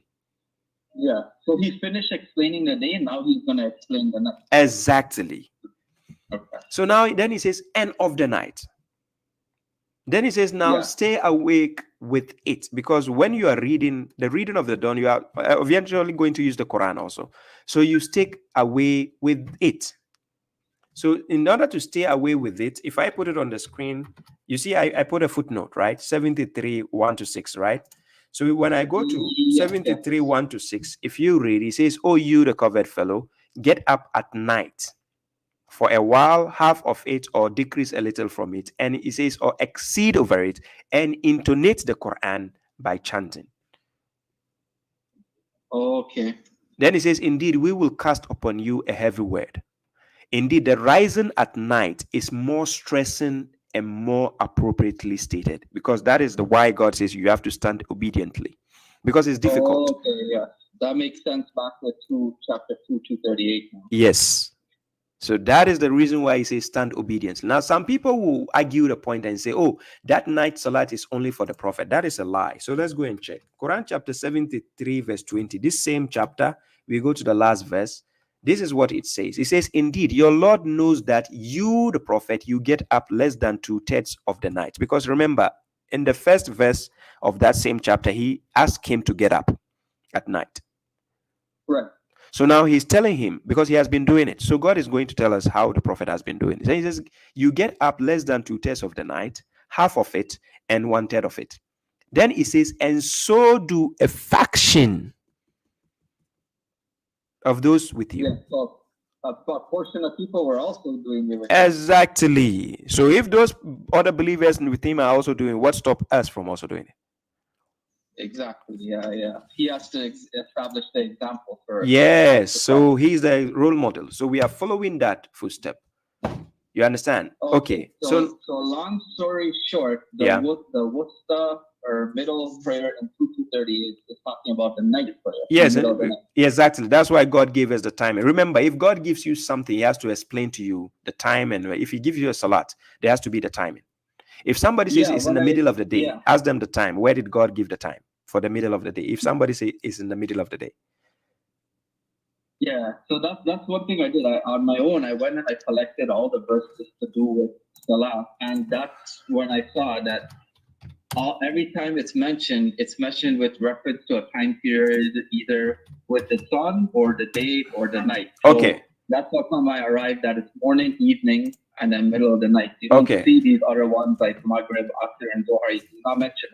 Exactly. So now let me make it easy before you go. Now, you see, when you read Quran chapter 2, verse 238, at the ending of the verse, it says, stand obediently before what? Your Lord. Okay. Before God. Okay, so now look what God is going to do now. In Quran chapter 39, verse 9, I just put it on the screen. Check what God is saying. God is now asking a question. He says, is he one who is obedient? Remember, in Quran chapter 2, verse 238, he says, stand before God obediently. Yes. He used the word stand before, obediently before God. So now look what God is saying here. Is he one who is obedient during the night, prostrating and standing, being cautious of the hereafter, and hoping for the mercy of his Lord? It's the same wording. Yeah. Because in the night time is difficult, so you have to stand obediently. Yes, and that's probably why it's like optional, right? Because you want to do exactly. So God gave it as superfluous. It's extra. It's a bonus. Growing up, they teach us that that optional night prayer, they would call it tahajjud. They are the ones who gave it the name. Why? Because God mentioned the word in that chapter 17, verse 79. So people took it as a nickname. Yeah, I did see the Arabic word tahajjud there. Exactly. Stay late or something. I think Stay. Yeah, you stay awake at night. If you wake up in the night, we call it tahajjud. So But God the actual Arabic word for night is what? Layli? is layl. Yes, that's the actual word. Layl. Layl. Yes. Layl is Oh. night, dark, when darkness appear. If you want to understand layl, go to chapter 92. It defines what layl is. Okay. Okay. Last question, if you don't mind. Yeah. Chapter 7, verse 188, where the messenger says, "Kul, I have no power to bring benefit or harm to myself." And then later down in the verse, it says, "If I had knowledge of the unseen, I would have accumulated a lot of good, and no evil would have ever touched me." What does it mean when he said to the people, "No evil would have touched me"? No evil will have touched me. Let's take the notion of accidents. Mm-hmm. Is accident good or evil? Well, it's usually not intentional, so I don't think it. Oh, but I'm asking, when accident happen, is it good or evil? I guess it's good. You learn from it. Okay. You let me make it easy for you. I'll make it easy. 21:35. So I'm going to use God to make it easy. Do you see the verse on the screen? 21:35. A little bit like. Okay, it's coming now. Yes, now it's clear. Do you see the verse? It says, "Every soul will taste death." Right. Then it says, "While we test you with the trials of evil and what? Good. Yeah. And to us you will be returned." Okay, so every soul is going to taste a trial, and this trials is made up of evil and what? Good. Good, yeah. So now, accidents, when they happen, is it evil or is it good? Trials of evil is good? It's not good. I'm not sure. I'm sorry. I'm not sure. I'm not sure where you're trying to go with the point. Okay, so let me show you. Accident is classified as misfortune. So let's say there's a car accident. Let's say I put my something on the fire and I forget and it burns down. It's an accident. I didn't do it. It's not intentional, right? So it's evil. Yeah, so it's not a sin then, right? No, we're talking about, I didn't ask you concerning a sin. I say, is it evil or good? That's all I said. Are you getting my point? I think so. Okay. I was trying to make it easy, but I think you are overthinking the issue. So, okay. Chapter 57, verse 22. It says, "No misfortune happens on earth, nor among yourselves, except in a register before what? Before we bring it into existence. Indeed, that is easy for God." So now God is going to break it down. 23. "So that you may not despair over what goes by you, nor exult in what he has given you. For God does not like all who are arrogant and proud." Then he goes, "Who are stingy and command the people to be stingy." Right? So that's the context we are reading. But now you saw the explanation of misfortune. So when we use the word misfortune, the proper word actually I used for you earlier was misfortune instead of the accident, right? Now, when misfortunes happen, is it good or evil? Then it's evil then. Thank you. So this evil, when it happens, who actually brought it into existence to you? It would be yourself, I think. No, I just gave you the evidence that God actually it's written down in the register before it happens. Because when accidents happen, you don't call for it. Are you getting my? Happens on earth among yourself. Okay, so it's predetermined by God. Yes, the misfortunes. It's part of the test. That's why I started with Quran chapter 21, verse 35. God showed you that every soul is going to. Probably for me to see it clearly, I should ask this question first. Is a misfortune and a sin two different things? Yes. Oh, okay. So then, okay. When we talk about sins, there are things you can kind of cause on your own. Like, you do something and then it backfires on you. Like, let's say even driving, somebody can be driving and there's a car accident. It's a misfortune because it's evil. Something bad is going to happen. It's evil. But that accident, if you had power, it will never have happened. Oh, okay. I see what you're saying now. Thank you. Okay, Thank you. So now let's go back to chapter 7, verse 188. Oh, so it's like the messenger is reflecting back, and then he sees these as misfortune, and he wished that if he could have done something better or known better, he would have did better. Exactly, that's the point. So, which means no misfortune will have happened to him if he has control of the unseen or the future, because misfortunes happen when you cannot see what is ahead. Yeah, and then that makes sense with what you showed me because you can't control that. It's in that exactly, which means it's not in your control. It's in the hands of God.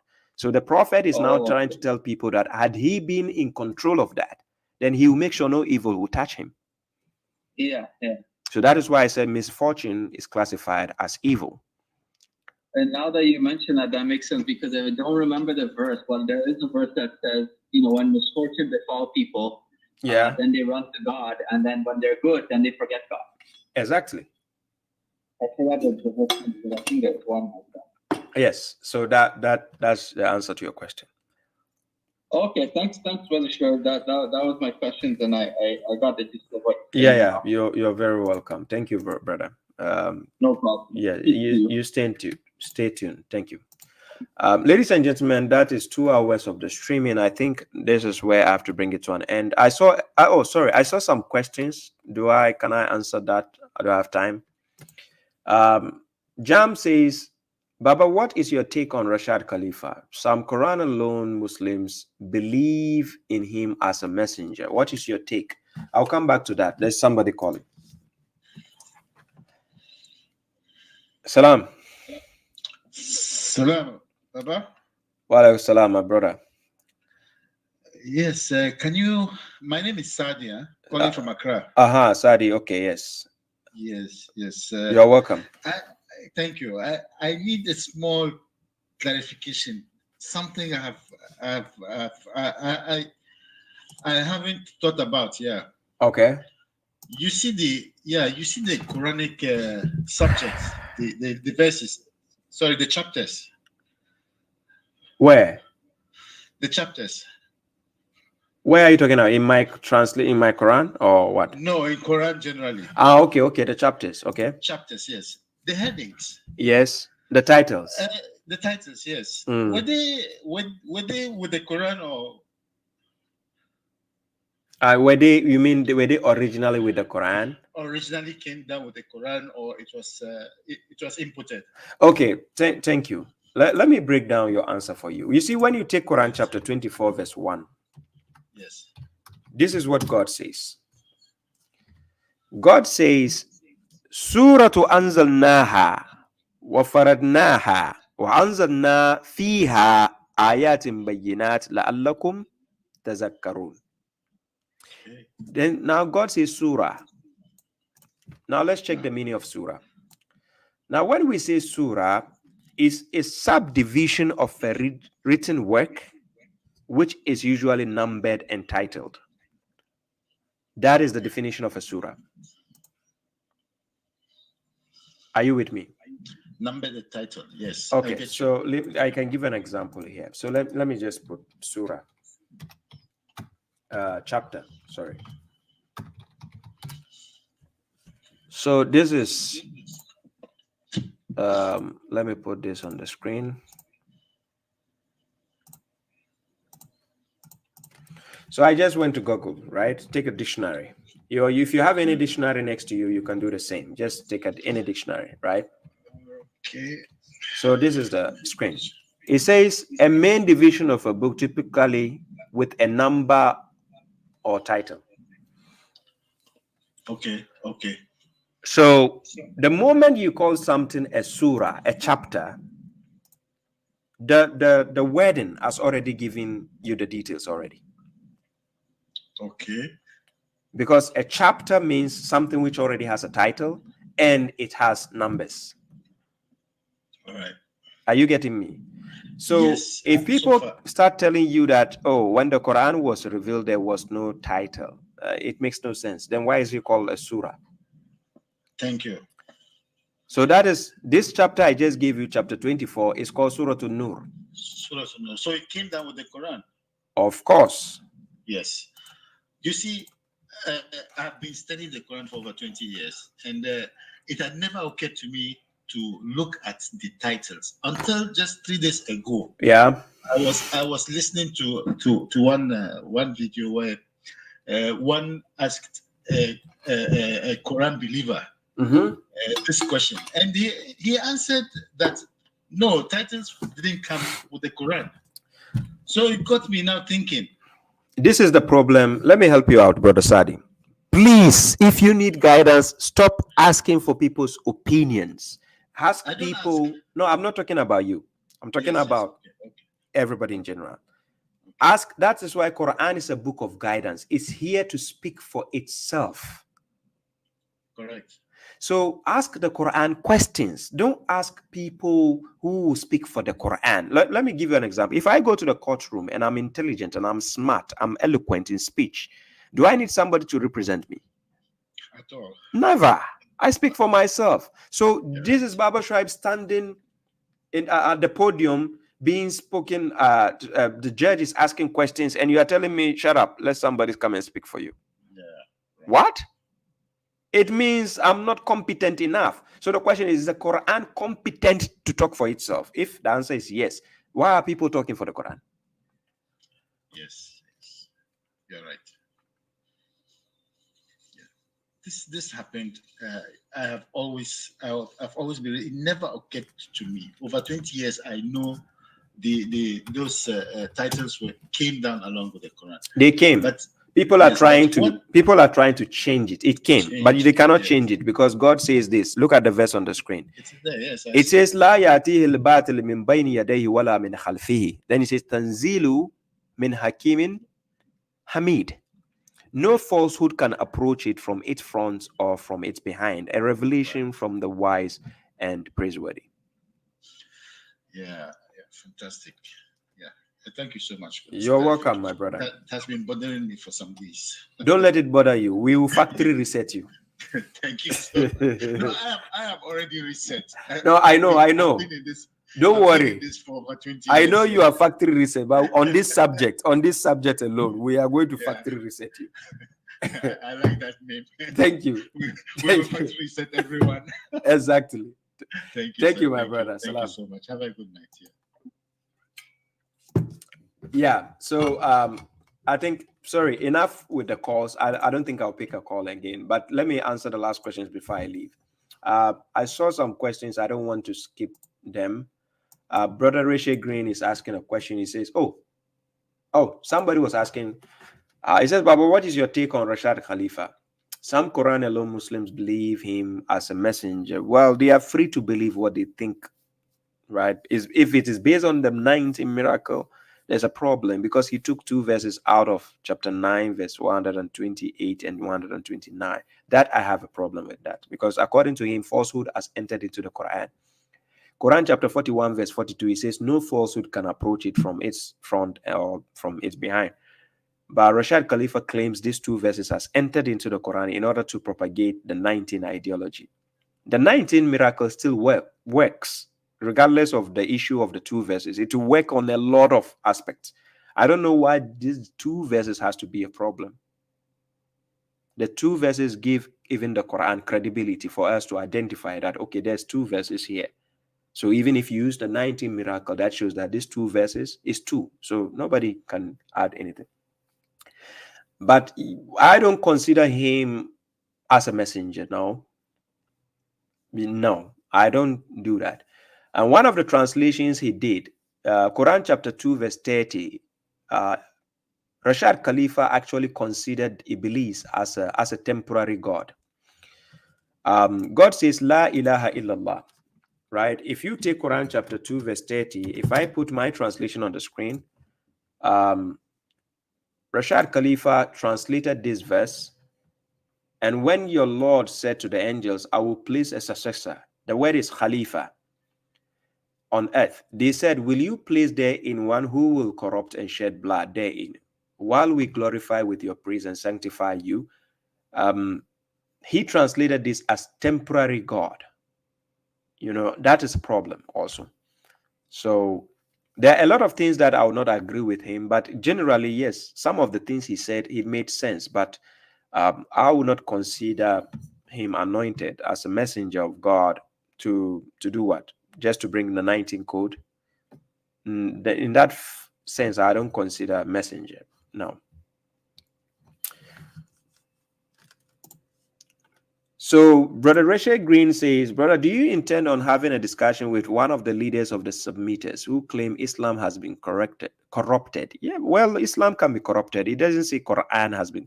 Islam can be corrupted. Yes, that I agree. There's nothing wrong with saying that Islam has been corrupted. It can be corrupted. But however, God has already perfected Islam. That is the submission in the Quran, chapter 5, verse 3. God already completed it. He perfected it. So when we always go back to the book of God, we find the answers. You understand?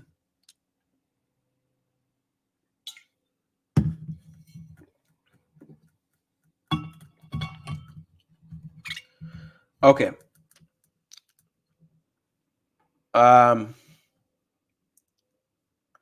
So somebody says, please make video on dark side of Hadith part 2. Yeah, that is true. That is true. I need to do that. Peace to you, Fatima Chin. Peace. Sorry. I will do that. Thank you very much for bringing my attention. Abubakar Bangura, I see you. Salam to you.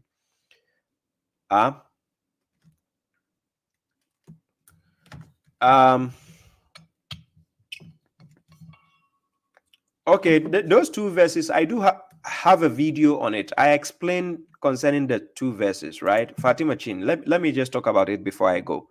The two verses are not, there's no problem with the two verses. Let me tell you why he says there's problem with that. In Quran chapter 9, verse 128, his problem is because he thinks because the messenger has been called merciful. That is his problem. He said because the messenger is being referred to as merciful, kind and merciful.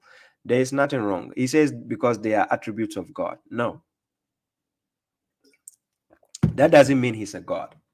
So when you take Quran chapter 12, verse 92, I'm going to show you something. In this verse, I put it on the screen. It says concerning Joseph, he says, Joseph said, there is no blame on you today. God will forgive you, for he is the most merciful of those who are merciful. God is the most merciful of those who are merciful. So there can be people, other people who are merciful also. And sharing certain attributes with God does not make you a God, so far as you are not called God. So if to say the prophet is kind and merciful, it doesn't necessitate he's a God. And again, let's use Prophet Shu'aib as an example. Chapter 11, verse 87. If we use Shu'aib as an example, look at how his people define him. His people define him as what? Al-Halim and Al-Rashid. That is what? They say, indeed, you are clement and sensible. You are clement and sensible. So you can say, because it has a definite article. So you are the clement and the sensible. Does that mean Shu'aib is a God or is God? The answer is no.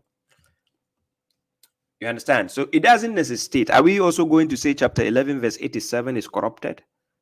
Because he's been called the clement and the sensible? Because this seems to be an attribute of God also. The Al-Halim is part of the names of God, right? And Al-Rashid and so on. They are attributes that belongs to God. But yes, so just because of the attribute doesn't denote that the verse is corrupted. No. You understand? He brought a lot of verses. Rashad Khalifa went to the extent to use hadith to justify those two verses issue. He used hadith book. But then he claimed to tell the people to follow the Quran alone. So I find this, discrepancies in his claims. But however, some of the things he said, I agree with it. So personally, I don't have any hatred for him or anything. But yeah, that's a problem. So have you heard of the Hadith Disciple in the US? Not yet. So help me out. If you can send me a link, I will check it out. Talib says, what biography of the Prophet do you recommend as a historical account? What biography of the stick to the Quran. Let it tell you the instance of the Prophet. I do have a file breaking down the instance of the Prophet concerning his biography, but some things are just nonsensical for you to even try, be curious about. But yes, there are some instances about the Prophet that Quran gives you the gist of what you need to know. Anyways, ladies and gentlemen, thank you very much. I need to go now. I'm jumping to TikTok now, so please join me. I might be there for like maybe 2 hours. Kindly join me now. I wanted to stay here 1.5 hours, but I've done 2 hours and above, which is a bit long. I don't want to be too exhausted because I was speaking with Grayson for almost 2 hours, and now I'm here talking 2 hours again. So I need to save some energy, right? The last question I'm going to answer is, somebody says, why did Khidir kill the innocent kid? The name Khidir is not found in the Quran. It's the scholars giving the name Khidir. If you read Quran chapter 18, verse 65 up to verse 82, you can notice that that servant of God Moses went to meet is actually from the angels, because he kept using the word we. In order to understand the position of the angels, read Surah As-Safat, chapter 37. It explains to you the power or the position the angels have. They are the arrangers. We call them the arrangers, Safat. So the arrangers, one of them actually was the one Moses went to meet as a servant of God. He came in the human form. So he explained, through his explanation, you will notice that it is not an ordinary human being. So he didn't just kill an innocent kid. It was Moses claiming this kid is innocent, right? So understand that point, because Quran chapter 32 verse 11, God says, the angel of death who has been assigned to you is the one to cause your death, right? So when you add up those verses, it makes sense. So ladies and gentlemen, thank you very much. I appreciate the support. God bless you all. Mustafa Khan, thank you very much for the support. We have team Soprano, we have Balogun Olayinka, we have Jam, all of you watching, thank you. Sister Zainab, Sister Fatima Chin, Rachel Green. Somebody says, please debunk Judaism next time. I'll find time to do that on Judaism. I'll do that, don't worry. Hassan Ma, MMA, yes, hello to you. Thank you all, ladies and gentlemen. If I'm not able to see your question, please, I apologize. I will do that next time. Kindly save your question for next time, or send me an inbox. I don't want to be exhausted already, so I need to save some energy. Thank you, ladies and gentlemen. Till we meet again next week, God willing. You'll find me tomorrow on Mohammed from God's page. I'll be there to deal with some of bozos a bit. But if you want to have fun, come to TikTok. Let's hope I have enough energy to continue. So we meet again soon. Thank you very much, ladies and gentlemen. This is babashuaib, the correctional officer. I leave you with this video before I go. Peace. Time to rise and meet the challenge. babashuaib is calling you out. Meet babashuaib, a correctional officer with a mission. Today he's throwing down the gauntlet to the mushriks, no more holding back. With his logo shirt and cap, babashuaib sits tall and confident. He says, the time for action is now. It's time to rise, to push past limits, and to become the best versions of ourselves. babashuaib believes in the power of determination and resilience. His challenge is simple. Stand up, face your fears, and conquer them. Every day is a new opportunity, he says. An opportunity to grow stronger, to be better, and to leave a mark on the world. So, are you ready to accept babashuaib's challenge? Are you ready to rise above and beyond? Join babashuaib and let's show the world what we're made of, because the only limit is the one you set for yourself.